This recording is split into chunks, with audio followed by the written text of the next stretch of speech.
Le réveil en douce.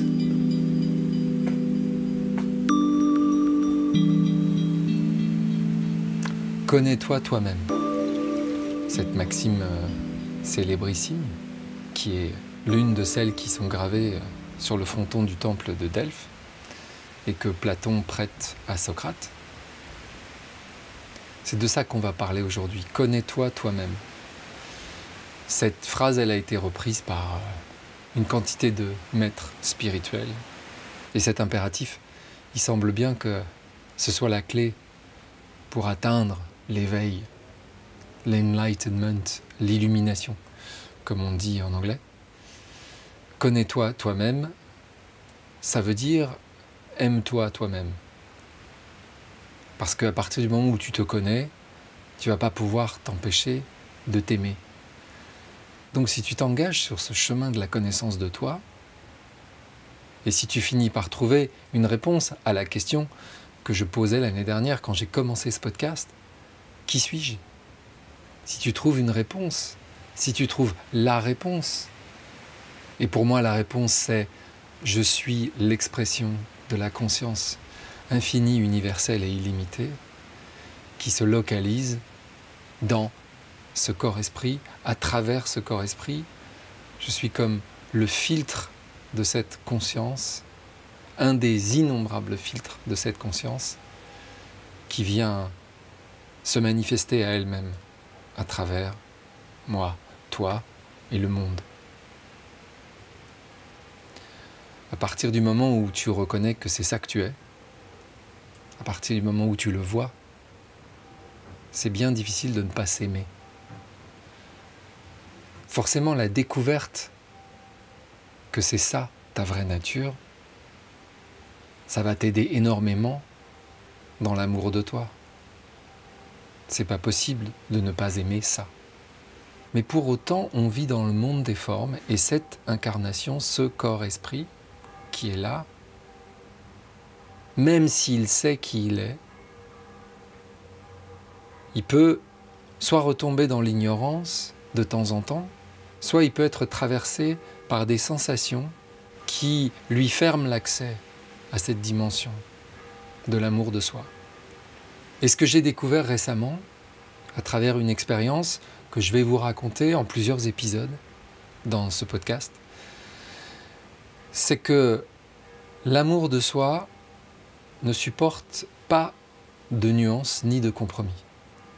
On ne peut pas s'aimer un petit peu ou s'aimer beaucoup, ça ne suffit pas. Il faut s'aimer en totalité. J'ai une amie assez proche qui a l'habitude de dire que sur l'échelle de l'amour de soi, elle se situe entre 8 et 9.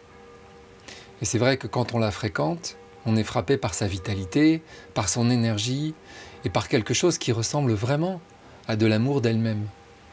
Mais pour autant, sur le curseur de l'amour de soi, elle dit « je suis entre 8 et 9 ». Et ce que j'ai découvert récemment, c'est que être entre 8 et 9, ça ne suffit pas.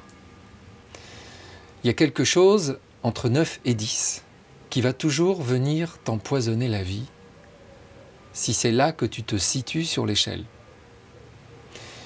Et la personne qui vous parle là tout de suite, elle en sait quelque chose parce que moi, sur l'échelle de l'amour de moi, j'ai passé la plus grande partie de ma vie entre 1 et 2. C'était quelque chose auquel je préférais ne pas penser. Il y avait plein de choses en moi que je n'aimais pas et plein de choses en moi que je ne supportais pas, qui provoquaient une forme de mépris ou de dégoût et je préférais tout simplement ne pas le voir. S'aimer soi-même, c'est pas évident. Surtout quand on part de loin, surtout quand le conditionnement qu'on a reçu dans l'enfance et la manière dont on l'a absorbé nous a fait nous détester nous-mêmes. Il a fallu que ce soit mes enfants qui me mettent en face de mes propres faiblesses et de ma mauvaise foi.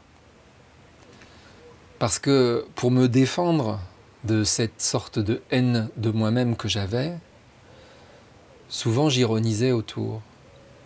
Et souvent, je jouais à être encore plus méchant avec moi que ce que je ressentais à l'intérieur. Je me souviens qu'un jour, mon fils cadet, donc, qui était sur le point de passer le code, avant le permis de conduire, il n'y arrivait pas. Et il disait des phrases comme « de toute façon, j'y arriverai jamais ».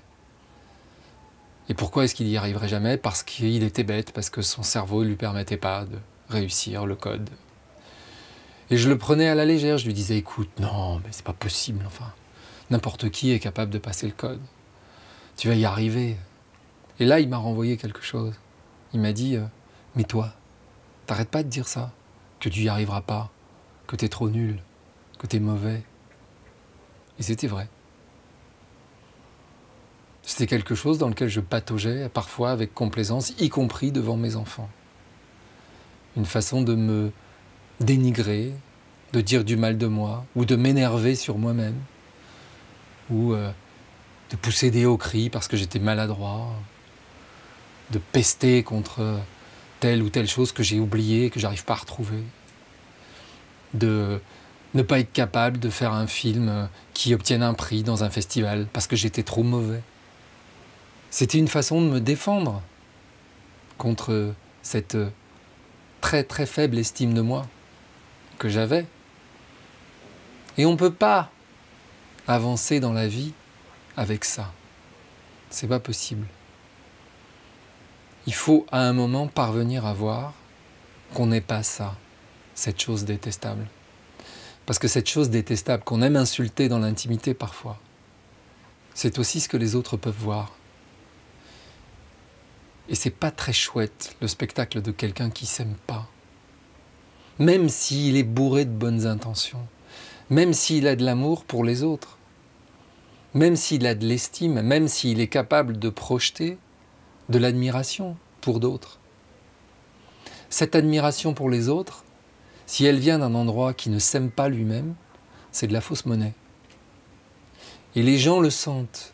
Les autres le sentent, les enfants le sentent, le conjoint ou la compagne le sent. Et cette fausse monnaie, à un moment, elle finit par vous revenir dans la figure. Quand j'ai découvert la compréhension que je partage ici, depuis le premier épisode du Réveil en douce, et qui me donne accès à la vérité de qui je suis, mon curseur a pété tous les scores. Je me suis retrouvé, il y a à peu près un an, à 9 sur 10. Si j'avais pas été à 9 sur 10, j'aurais jamais pu commencer ce podcast. Il me restait trop de problèmes à résoudre. Aujourd'hui, non seulement ça ne me pose plus de problèmes, mais c'est devenu comme une évidence et c'est devenu un plaisir absolu de penser que je vais enregistrer le prochain épisode. Mais il restait un angle mort. Il y avait quelque chose que je ne voyais pas. Et ce que je ne voyais pas, c'est qu'il y avait toujours une part de moi qui n'était pas aimée.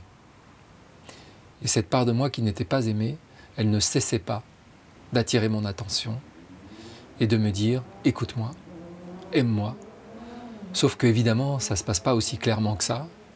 Il a fallu pas mal de circonstances, une chaîne de causalité assez compliquée, pour que j'arrive à voir où se situait cette part, la rencontrer, comprendre qui elle était, et tomber amoureux d'elle. Et aujourd'hui, je parle d'un endroit où j'ai la sensation de vivre à 10 sur 10. Sur l'échelle de l'amour de moi. Et c'est cette histoire-là que je voudrais vous raconter parce que c'est quand j'ai atteint ce 10 que j'ai compris qu'il n'y avait pas de compromis possible. Et que l'amour de soi, il doit être total si on veut pouvoir accéder à la joie d'exister. Et à cette sensation de se sentir porté par la vie qu'évoque notamment Isabelle Carati dans l'épisode de la semaine dernière, le plus beau cadeau. Mais la nécessité de s'aimer soi-même, c'est pas quelque chose auquel on peut avoir accès comme ça. Et surtout, ça peut pas être le résultat de la volonté. En tout cas, c'est mon expérience. Tu peux pas décider que tu vas t'aimer si tu t'aimes pas. Si tu t'aimes pas, la réalité de ce que tu vois, c'est que ce que tu es n'est pas aimable. En tout cas, pas aimable à 100%. Si c'est ça que tu vois, ce sera impossible pour toi de voir autre chose. C'est une pensée, mais les pensées, elles ont leur propre réalité. Et bien entendu, cette pensée, elle va créer ta réalité. Je m'aime à X%. Mais il y a une part de moi que j'aime pas. Et comment je vais faire pour l'aimer, cette part de moi? C'est ça dont on va parler dans la suite du Réveil en douce. Le week-end du 16 et du 17 septembre prochain, à Paris, en présentiel, je vais co-animer un week-end de pratique avec Ina Mialache, qui s'est fait connaître sur les réseaux sous le nom de Solange te parle. Et la question qu'on va aborder lors de ce week-end de pratique, c'est la question du libre arbitre. Alors si tu as envie de nous rejoindre, ce sera à Paris, dans le 5e arrondissement, de 14h30 à 19h, le samedi 16 et le dimanche 17 septembre. Donc si tu veux participer, tu fonces sur le lien Linktree, qui est dans la description de cet épisode, et tu réserves ta place.